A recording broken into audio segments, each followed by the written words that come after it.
6:58 minutos, 6:58 minutos. Buenos días, dominicanos, dominicanas, ciudadanos, ciudadanas del mundo. Julio Martínez Pozo. Los comentarios de los temas más importantes en el programa de mayor influencia de la radio y la televisión nacionales. Entonces, señores, en este jueves 8 de julio, buenos días a todo el equipo del Sol de la Mañana, la audiencia de Sol, la teleaudiencia de Telefuturo Canal 23 y las personas que siguen nuestros contenidos a través de las redes sociales. Buenos días a todos y a todas. Estos son los temas que nos proponemos desarrollar en el día de hoy. Mois, víctima del autoritarismo, de una precaria legitimidad democrática. La coerción en el operativo Seguir Trancando, que se conoce en el día de hoy, y la confirmación de una primicia que dimos en el día de ayer. Entonces tenemos la desescalada que anunció anoche el presidente, y por otra parte está el inocultable crecimiento del subsidio eléctrico. Entonces, señores, con relación a esta situación de Haití, a la que nos vamos a referir, pero primero deseando que la madre del expresidente Leonel Fernández, doña Yolanda, pueda recuperarse de una caída que tuvo y entonces será sometida a una intervención quirúrgica. El expresidente estaba en España, ayer escribió que está de regreso de inmediato a la República Dominicana para estar en compañía de su madre, que esperamos que pueda pues recuperarse de esta situación. Entonces, señores, miren, la verdad es que la historia haitiana ha estado vinculada a la violencia desde sus orígenes, desde su nacimiento. Hay unas convulsiones que tienen combinaciones de luchas sociales, luchas políticas y luchas independentistas. Nosotros nos referíamos recientemente a 4 patas de procesos que han terminado marcando en gran medida toda nuestra historia. No es que son los únicos, pero bueno, el análisis tiene que disponer de algún nivel de resumen. Por eso me refiero a 4 patas. Y hay 2 de ellas a las que aludía que también confluyen en este conflicto. Me refería a la independencia de los Estados Unidos del 1776 y a la Revolución Francesa del 1789. Ambas tuvieron su impacto en nuestra isla. Ambas tuvieron su impacto en nuestra isla. Por ejemplo, todo ese proceso de la guerra de independencia de los Estados Unidos fue que llevó a su máxima expresión de desarrollo la industria azucarera haitiana. Haití se convirtió en una potencia azucarera. En este caso estamos hablando del Santo Domingo francés, de la parte francesa de nuestra isla. ¿Por qué? Porque cuando Estados Unidos desarrolla su guerra de independencia, se enfrenta pues a Inglaterra y entonces ya no puede suplirse como antes de las posesiones inglesas en la región. Y su principal abastecedor de azúcar, y no solo de azúcar, sino también de un derivado importantísimo de la caña, que es el ron. Todo esto, quien pasó a suplirlo durante la Guerra de Independencia fue Haití. Fue la colonia francesa que pasó a suplir eso, y por eso esa colonia entonces se acrecentó en el número de esclavos y tuvo que incrementar sustancialmente su producción.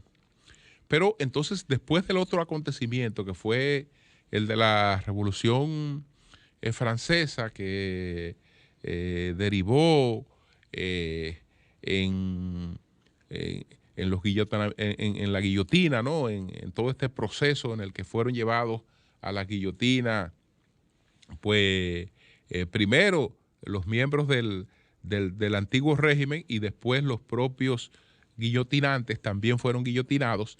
Entonces, la burguesía que emergía de esa confrontación con la monarquía que había sido desplazada, quería estabilidad y vio que quien podía garantizar esa estabilidad era Napoleón Bonaparte. Y entonces se colocó detrás del liderazgo de Napoleón Bonaparte, que empezó primero en un tipo de gobierno que fue el consulado, luego se convirtió en emperador. Pero en lo que se convirtiera Napoleón, a la burguesía francesa le importaba poco. Lo que esa burguesía francesa quería era estabilidad para procurar todo el dominio de Europa y de parte de sus posesiones en América, y para eso era clave la producción en su isla, que en ese momento era entera. Era tanto, le pertenecía a Francia, tanto el Santo Domingo español como el Santo Domingo francés, porque el Santo Domingo español le había sido cedido en el Tratado de Basilea. Pero ¿qué ocurre? Que se da entonces un proceso paralelo en Haití, que empieza a consecuencia de la propia Revolución Francesa, ¿no? Y de los propios principios que ella evoca, el de la libertad, el de la fraternidad, el de la igualdad. Entonces hay un segmento social en Haití que empieza a reclamar un rol distinto al que tenía hasta entonces. Me refiero al sector de los mulatos. Los mulatos eran hijos de franceses nacidos en Haití, y si bien es cierto que tenían el privilegio de una vida acomodada y que tenían la posibilidad de educarse y se educaban en Francia y eran personas con un nivel cultural muy superior para la época, esa gente no tenía peso político, porque no eran determinantes en la política, pero tampoco podían ser propietarios. Entonces eran una especie de clase intermedia que entendía, después de las aperturas que generó la Revolución Francesa, que eso no tenía sentido.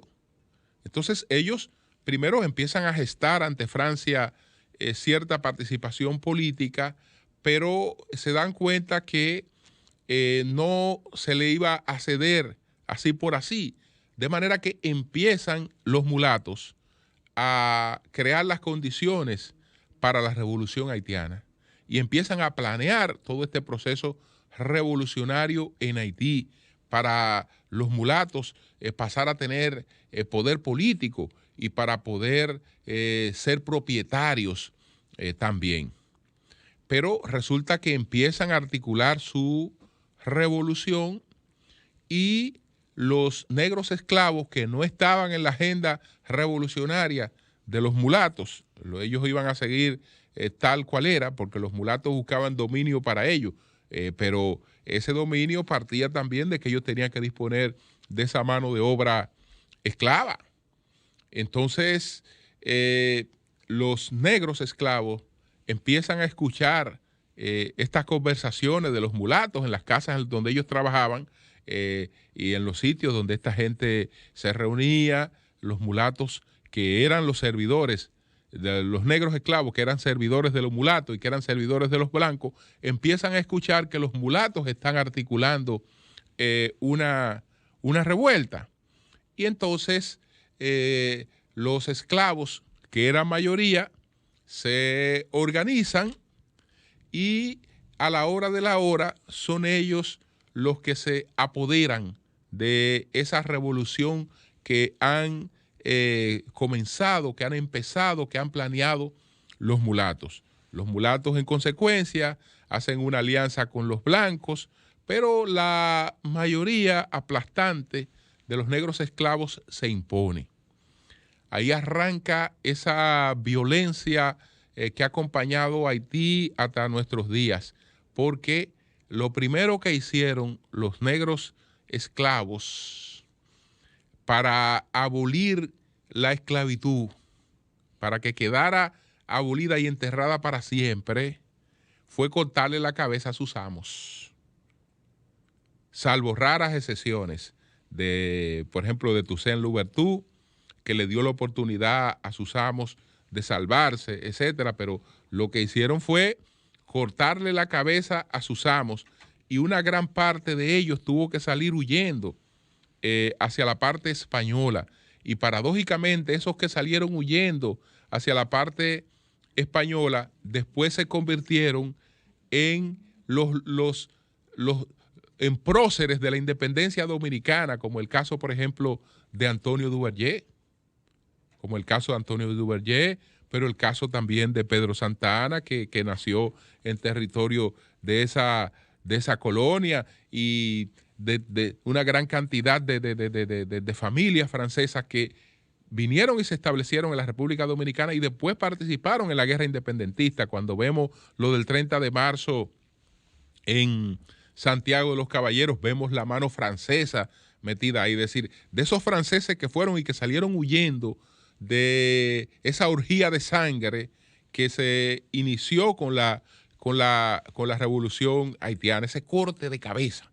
Entonces, de ahí se desprende que el sector social, la clase social que tenía experiencia productiva acumulada, etcétera, una serie de conocimientos, o queda sepultada en los propios patios de su casa, o tiene que huir.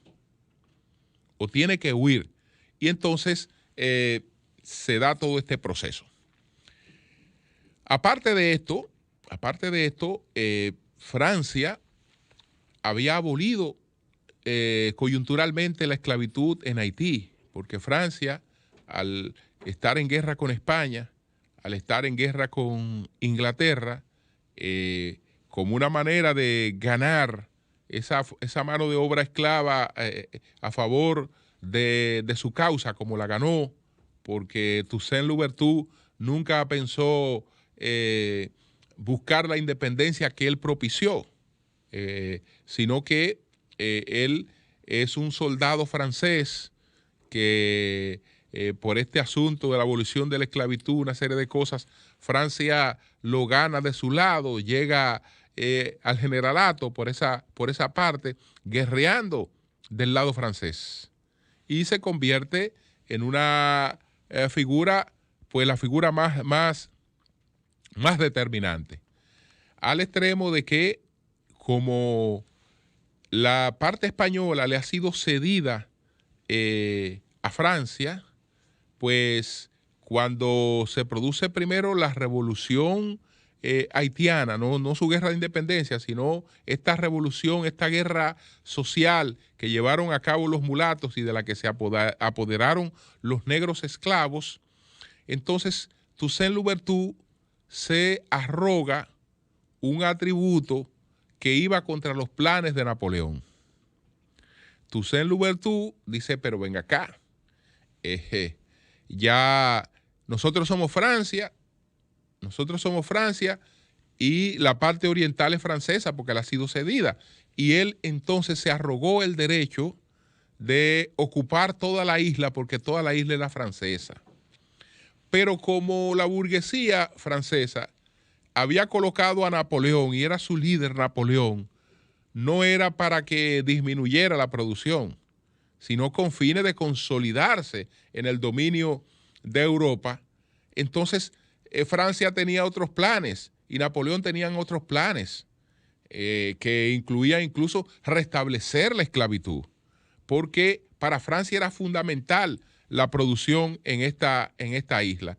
Entonces, si el mal ejemplo de ya una parte francesa que tiene la esclavitud abolida se expande hacia toda la isla, la situación era totalmente contraria a los planes de Napoleón, que termina irritándose mucho más cuando un esclavo, imagínese usted lo que eso significaba para un emperador, un esclavo le escribe una carta del primero de los negros al primero de los blancos. Es decir, cuando Toussaint le escribe a Napoleón igualándose con él, esa fue, digamos, la gota que rebosó la copa, y Napoleón entonces decide mandar a aplastar a Toussaint, que se ha apoderado de la isla completa sin la autorización de Francia y sin responder a los planes de Francia.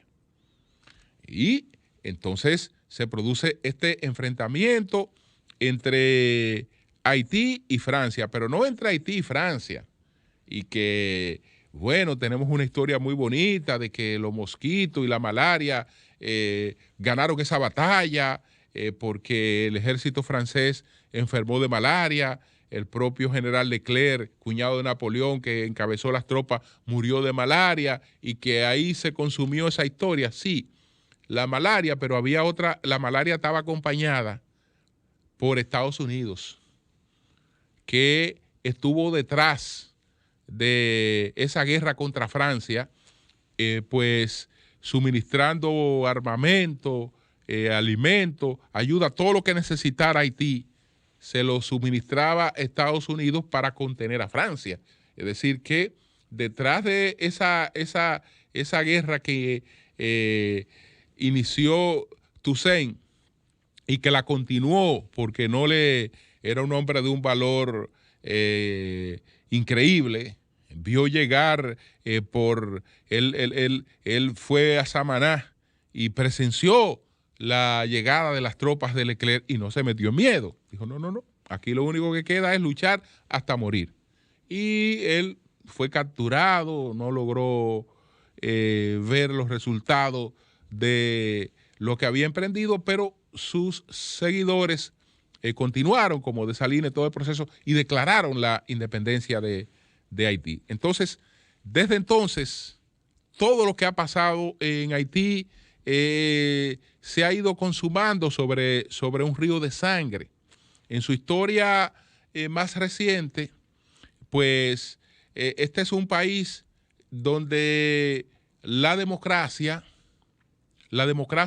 no ha operado nunca, porque aunque vive en supuesta democracia desde hace un tiempo, la inmensa mayoría de la población es indiferente a ese sistema democrático. ¿Por qué? Porque la gente no sabe con qué se come la democracia, y literalmente el término se puede tomar así. Es que la gente no sabe con qué se come la democracia. Como si más del 60% de la población tiene que comer hasta galletas de tierra, le pueden hablar de que vive en democracia. Es decir, no, para la gente eso no tiene sentido. La inmensa mayoría de eso no tiene sentido. Ha preferido históricamente cualquier autoritarismo que garantice un mínimo de estabilidad y de orden, con la pésima suerte de que entonces atraviesan, como atravesó la República Dominicana por una larga noche de dictadura, pero con matices totalmente diferentes. Mientras en la República Dominicana hubo una dictadura sangrienta que impulsó el desarrollo económico del país, que transformó el país. En Haití hubo una dictadura sangrienta que dejó a Haití tal y como lo encontró, como un país del África subsahariana, que no produjo cambios importantes ni en el sistema sanitario, ni en la educación, ni en ninguno de los aspectos en los que sí se transformó la economía dominicana. Entonces hay una diferencia, pero de todas maneras ellos estuvieron sujetos a un régimen que garantizaba orden y precariamente las cosas elementales a las que podían aspirar. Sabemos que desde el año de 1986 no está esa dictadura que se inició en los años 50. Y no está esa dictadura desde el año de 1986, sino que lo que ha tenido Haití es supuestamente un ensayo democrático, pero un ensayo democrático que no ha tenido nunca estabilidad, porque el presidente que fue elegido con mayor arraigo popular terminó derrocado, porque era producto también de un movimiento sangriento que se hacía respetar aplicando el suplicio del collar, que esto es ponerle a la gente una goma con gasolina en el cuello y ya usted sabe, así se resolvían las diferencias. Así se resolvían las diferencias. Entonces, esa precaria vida democrática en la que no ha desarrollado un liderazgo, el liderazgo más importante que ha tenido hasta ahora en todo ese proceso es el de Aristí. Es el de Aristí. Pero aparte de Aristí y de Preval, todo lo demás ha sido improvisación.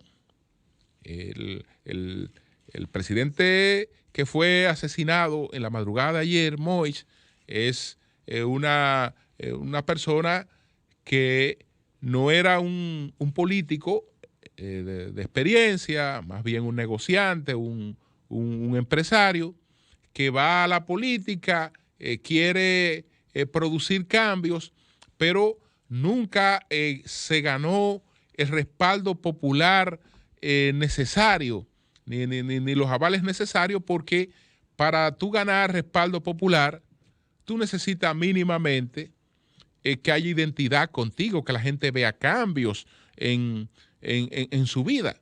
Entonces, si la presencia tuya en el poder, los haitianos estaban mal con un gobierno democrático encabezado por Moïse. Mataron a Moïse, siguen igual. Siguen igual, es decir, por eso la indiferencia de ese pueblo en su inmensa mayoría a cualquier cosa que ocurra, por más trágica que parezca. Entonces, elegido con precaria legitimidad. Un proceso que se repite, en la repetición alcanza un 55% de los votos, pero de un 55% donde no participa un 21% del padrón electoral.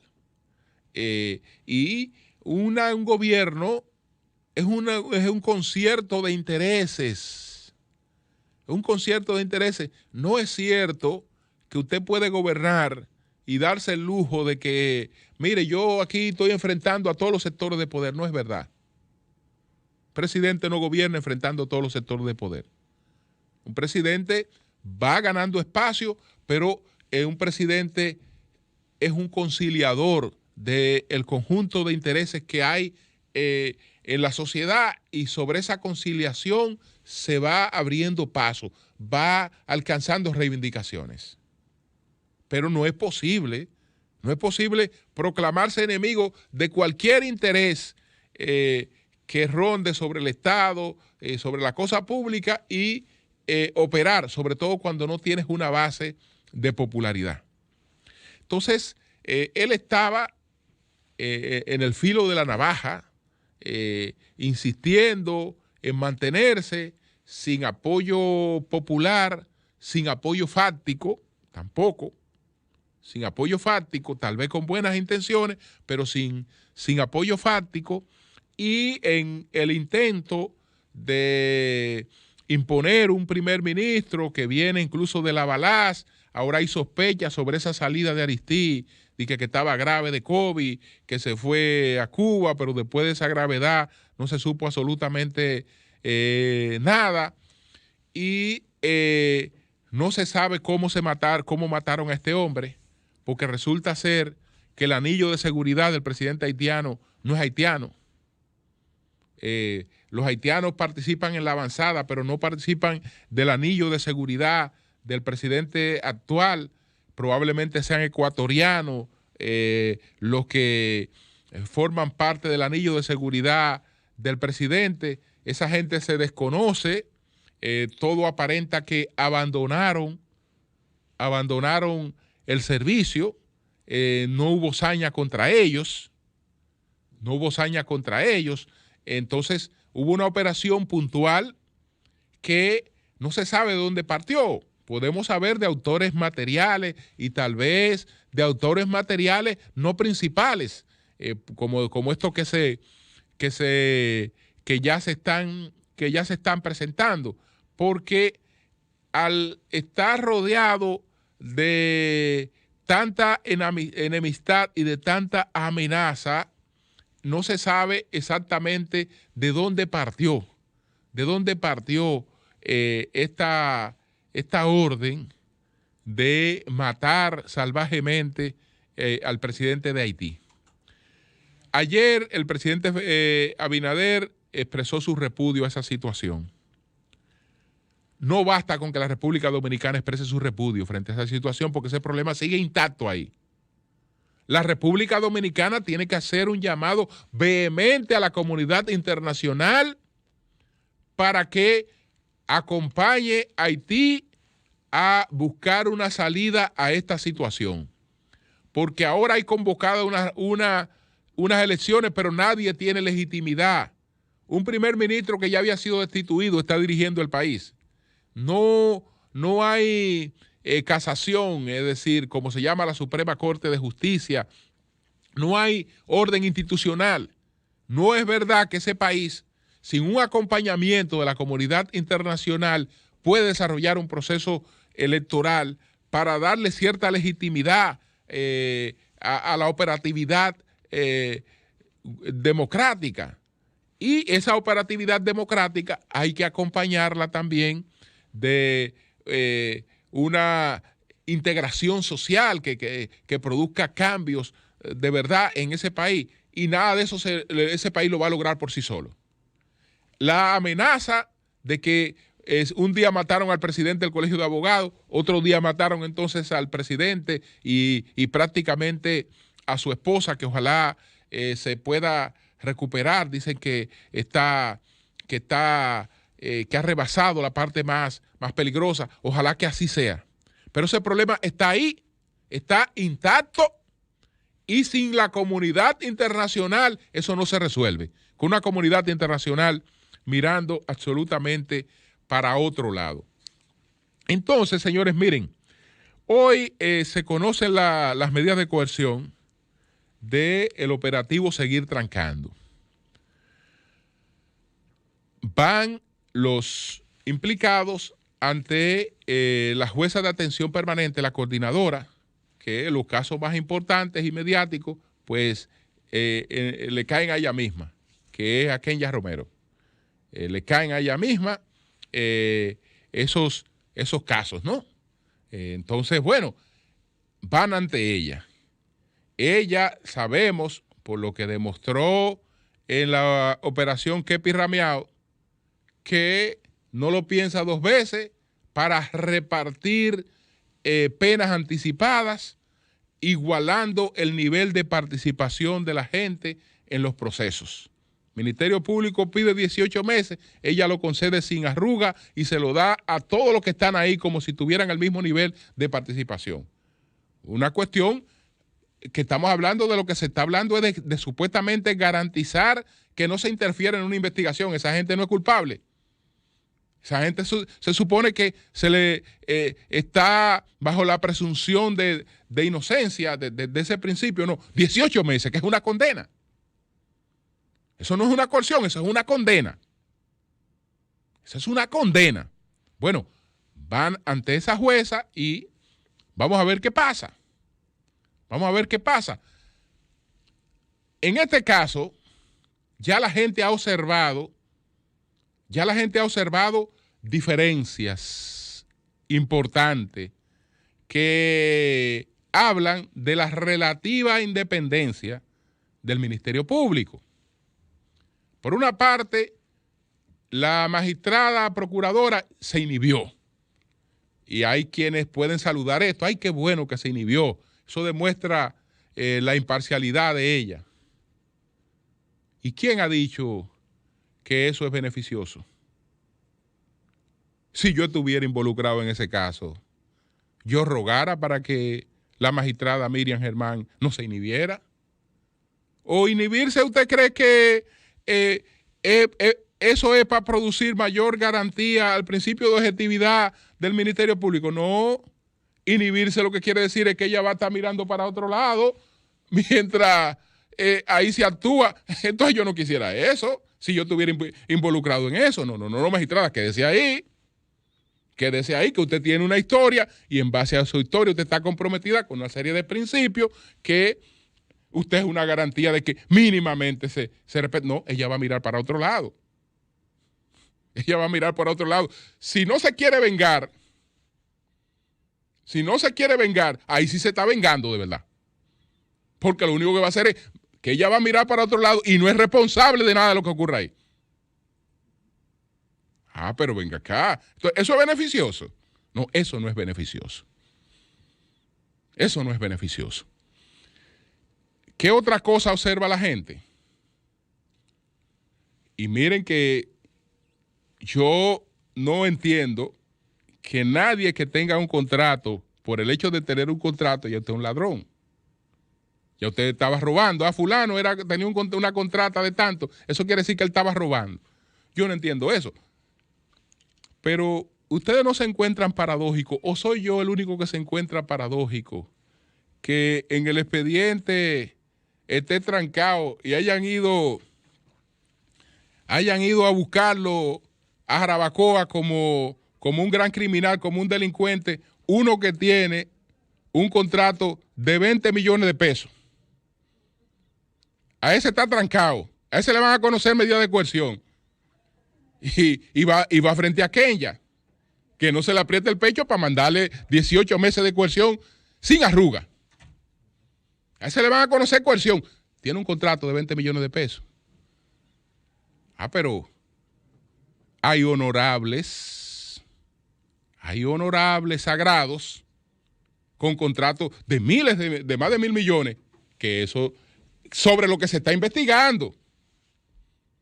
Porque lo que se está investigando no es una supuesta sobrevaluación, entre otras cosas. Lo más importante de lo que se investiga no es la supuesta sobrevaluación en una construcción que se hizo.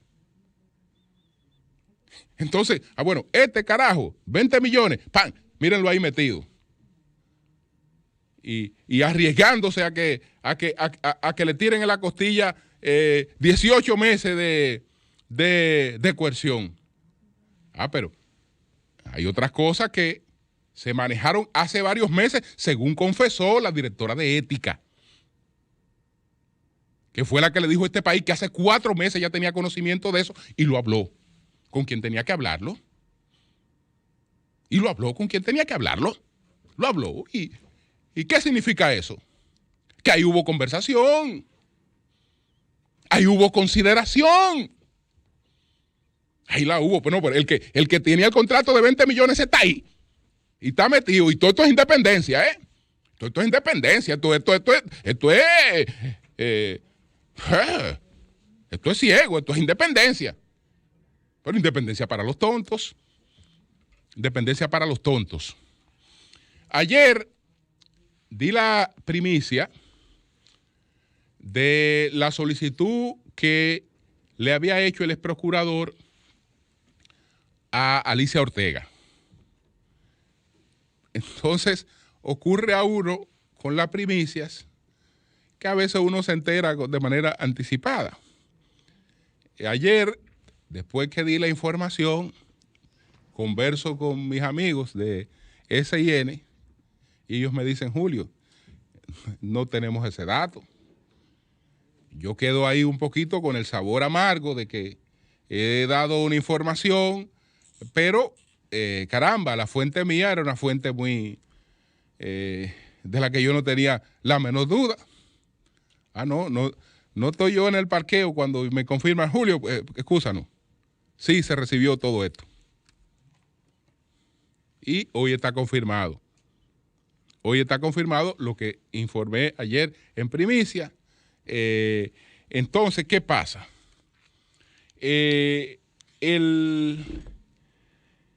doctor Jean Alain, el ex procurador, le envió, dice lo siguiente en una carta pública que le envió a Alicia Ortega. Ante el acoso, persecución y múltiples allanamientos, el pasado 29 de junio fui a ponerme a disposición de las autoridades sin haber sido citado previamente y sin conocimiento de que existía un proceso en mi contra. Tengo la convicción y los hechos me aseguran que esta persecución implacable es una consecuencia de aquel desafortunado incidente en el Consejo Nacional de la Magistratura con la ex jueza, hoy Procuradora General de la República, Miriam Germán Brito. Es evidente que este proceso ha sido contaminado por presiones de terceros ajenos al Ministerio Público y supongo que el Poder Ejecutivo, implicados en casos emblemáticos de corrupción y políticos, que han expresado que mantienen vínculo, acceso, comunicación e intercambio de información sensible con el órgano persecutor, insinúan públicamente que trazan la agenda del Ministerio Público. Todas estas maniobras y comportamientos extraños indican que las pasiones están desbordadas y que se intenta disfrazar una inquina personal y venganza con el velo sutil que cubre la mirada de la justicia. En mi íntima preocupación, que es una aspiración tan noble del pueblo dominicano, sea perturbada por esas conductas al margen de la ley. Tengo plena conciencia de ser el principal blanco, lo comprendo, lo acepto y lo he sufrido. Me indigna que detrás de ese objetivo atropellen, humillen, acosen y trastornen la vida de más familias y contraríen nuestro sistema de justicia. El objetivo de apresurar mi detención tenía como foco impedir el intercambio que había anunciado con la opinión pública nacional. Tengo mucho que decir. El país merece saber lo que se pretende ocultar a la fuerza. Esperemos que cese la vulneración del debido proceso y que se respete la libertad de expresión. Eso es lo que dice la carta. Hay otros temas que no tendré la oportunidad de tratar en el día de hoy, pero no pierden vigencia. Lo trato cuando se pueda. Pero antes de despedirme, fíjense cómo van surgiendo ya las cosas. Mientras el hacha va y viene, hay un maldito lío en el plan social. Y ahí está el patriota que hizo el escándalo del INAIPI, metido hasta los tuétanos, reclamándole por privilegio de informaciones que tiene y por una serie de cosas que tienen ahí, un escándalo, un gran escándalo que hay ahí. Entonces, reclamándole con privilegio de información unos porcentajes a cada uno de los que hayan sido beneficiados, o si no, está el chantaje de detención de los procesos de una serie de cosas. Ahí hay un maldito lío, porque no ha podido sacar la cabeza. Todo lo que ha intentado hacer ahí, todo lo que se ha intentado hacer desde ahí, ha estado rodeado de serias sospechas de escándalo. Y ahí está este escándalo de ahora que yo no sé cómo lo van a manejar. Cambio y fuera.